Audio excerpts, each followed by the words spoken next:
welcome to my vlog again! Ayan guys, dahil solar eclipse ngayong araw na ito at sa mga oras na ito, hindi ko malaman guys kung ano ba talaga ang solar eclipse, nasaan ba sa dalawang yan. Basta pag ano ko, tingnan nyo na lang yung may araw guys. Ayan o, tingnan nyo. Pero ang sun ayun nasa taas. Ano kaya yan guys? Paano ba i-explain yan? Ano ba yan? Reflection ba niya ng yung maliwanag na yan? Yung moon? At saka may parang bilog doon sa tabi ng moon? Ano kaya yan guys? Tulungan niyo nga ako ma-solve yan.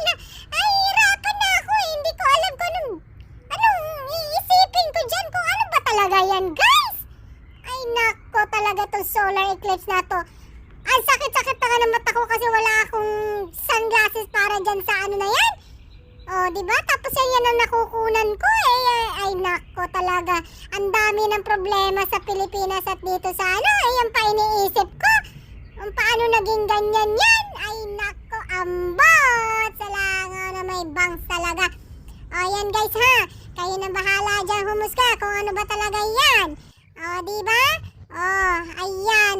Ayun ang moon nasa taas ng sun. Ay, the sun is up, the sun is down. The universe, you wanna sit it there.